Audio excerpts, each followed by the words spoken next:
We promised you an inspirational morning. Welcome back as the inspiration hits overload. This morning we are diving into an inspiring story of resilience and transformation with the School of Hard Knocks youth organization. They're officially called the School of Hard Knocks. And I know that's kind of like the whole of South Africa, okay? But these guys are getting it right. Joining us are Ushman Engel and Ntutu Ndongeni, two clearly passionate coaches from this organization who are committed to supporting young, impressionable minds and helping them navigate the tough times that life is going to throw at all of us. And they are going to be talking about their different programs available to empower amazing young people, because these people must be amazing to inspire you to be doing this. So thank you so much to both of you for doing what you do.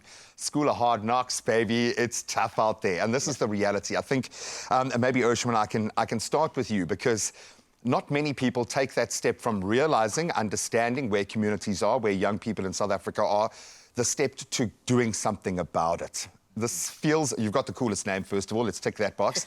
But how did this come about? So this program, it started a couple of years back, 2019.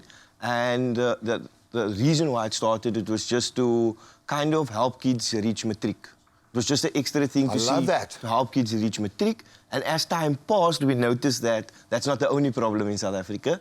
We have a bigger problem. It's a rabbit hole once you go down. Yeah, once you go in there, you'll see how it opens up, and there's so much more things. And what we changed our vision and mission then to something more based on what was needed in Cape Town, in South Africa. And that's where we changed from trying to get kids to reach matric to saying, wait, it's not everybody that needs to reach matric. Some people are in a different line of life. So what we then changed our vision was to helping everyone reach their full potential. Through the different programs, through being trauma-informed, through using the mental health programs so that they can reach their full potential. I love that, because you've kept it simple and so practical. And the crazy thing is, from my vantage point here of dealing with so many trauma-based organizations, the trauma doesn't come from the act, it comes from the lack of processing or education or awareness. You've got to understand what's going on around you to be able to deal with that. Sport can give us so many of these tools to be able to do that. And Tutu, how do you guys use your basic education, your understanding of that space and sport? How do you blend that together to do the work that you do? Well, speaking from the trauma that you mentioned, we have also realized as the School of Hard Knocks that trauma can have such a detrimental impact on a person's potential. For sure. And by incorporating the sports with the education, we try as much as we can by using our psychological sessions to embed it with a touch rugby-based activity, for example. Just so that it can stick with the participant that we are working with, as well as also using that education that they receive from the school to also try and incorporate that into the session as well. I love that. This is giving them a model that they can utilize at any phase of their life. There's a reason why we bring the Brian Banners back and use them in business. Why? Because these skills are so transferable. And then you've got your brothers and your sisters around you while you're doing it, and a mentor. Begs the question, why? Why do you do this? How do your past experiences color your role in this organization? Okay, so my past experience, I used to work in an area called Hanover Park. Yeah. And most people would know that that was one of the most violent areas. It's real very quick. Yeah, yes. And working in Hanover Park, I worked for an organization that worked with gangs and tried to do conflict mediations with the gangs. And in that organization, it was kind of heartbreaking watching people, so many of these gangs wanting to change their lives, wanting an option out, but because of the choices they made and certain commitments they made, it's kind of too late for them.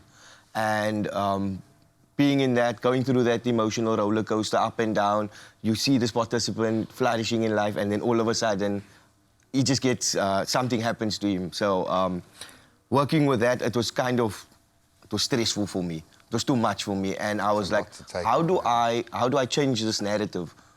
And then I researched, because then I decided I don't want to become reactive. Every time something happens, then we react only. I wanted to become more proactive, and in my own personal vision, it was the next spot you need to go to is school, Ushman, because the gangs are being taken out of school, so you need to be there before they get into the gangs. And found School of Hard Knocks, and then I was like, this is perfect. This is where I need to be. And it is, because you're so right, these gateways are so vitally important, but you overcome that. You've kind of got a superpower, because you'll have that mental strength, that resilience, and we see it in our communities every day. And Tutu, maybe I can round off with you. Your vision, the goal for the future for you, and it may be advice for other people playing in your space. What would you like to achieve with this incredible organisation, this movement that's starting to form around you? I feel like growing up, we don't really have like the people that we necessarily are as now.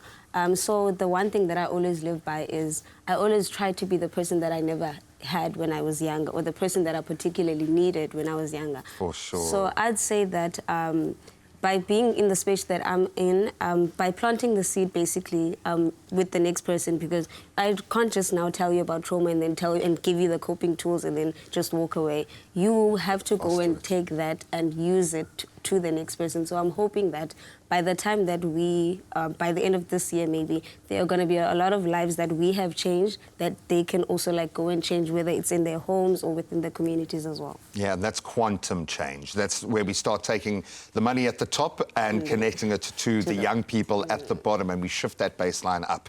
And it's amazing to see things like this come together in this space, and this must be taken as manifestation of what you're doing working, guys. There is a reason why you're sitting out on TV preaching this message to the nation. Literally, this is exactly what the country needs right now. Purpose-driven organizations making a massive difference.